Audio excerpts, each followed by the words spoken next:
It has been 1 year since Hong Kong's worst political crisis began. It began in an earnest with a mass march on the 9th of June 2019. And now, a year later, Hong Kongers have returned to the streets for a reminder that many thorny issues, including the demonstrations' demands for greater official autonomy, still remain unresolved.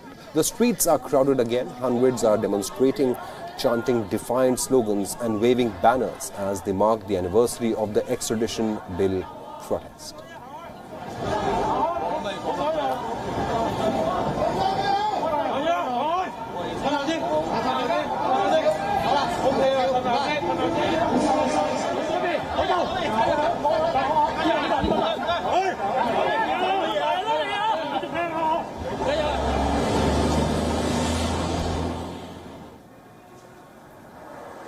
Last year, on the 9th of June, more than 1 million people took to the streets of Hong Kong opposing the extradition bill drafted by China. And today, the same protesters are facing brutal police force and restrictions due to the coronavirus pandemic as they oppose China's new national security law.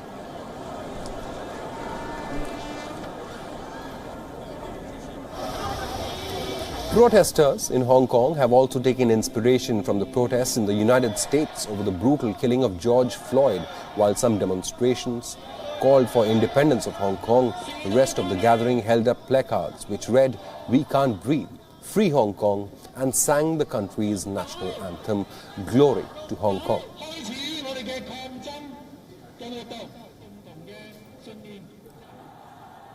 In 2019, the pro-democracy protests that had rocked Hong Kong was met with brutal police force. The city's police troops shelled tear gas, fired water cannons, and also beat up protesters who spoke up against China. But the protests continued and they continued to grow, and human rights activists fearing Chinese hegemony were also successful in creating a pro-democracy movement, which eventually forced Carrie Lam to withdraw the extradition bill.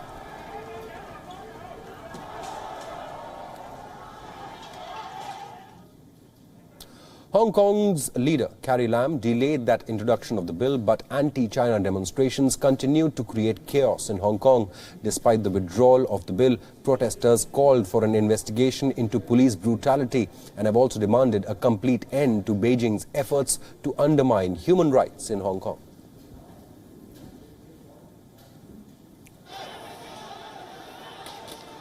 A few months ago, the protests, which were stopped due to coronavirus pandemic, has once again erupted of late with Beijing's new move to impose national security legislation on Hong Kong.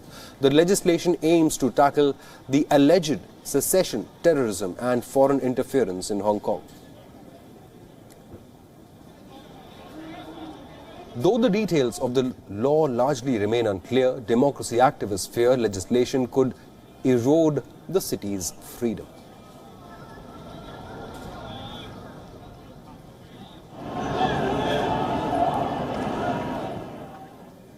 Joining us on this broadcast now is WION's Richard Kimber, who joins us from Hong Kong. Richard, exactly 1 year ago, 1 million people marched on the streets of Hong Kong.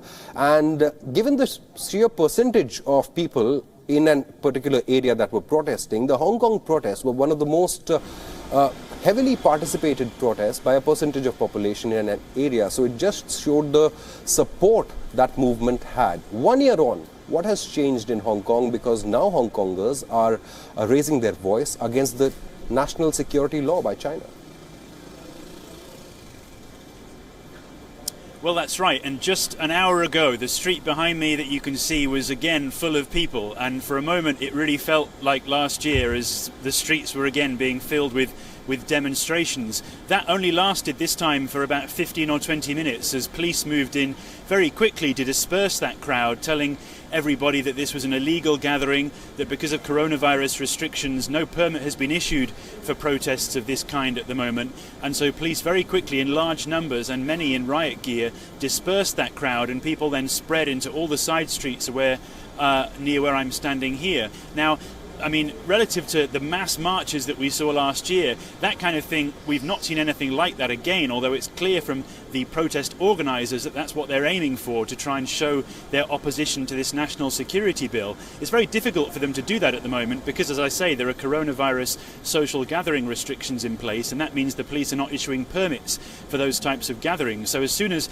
the event happened today to mark that 1-year anniversary, the police moved in very quickly, told people this was illegal, and people very quickly then dispersed. So we didn't see anything like it, but for just 10 or 15 minutes it was really the same scene all over again. Right, so, but we saw the power of those protests, isn't it? Carrie Lam was forced to put that extradition bill on hold. What's the status of that bill now? And you were mentioning that there were some protests today as well in Hong Kong. Could you just elaborate on that?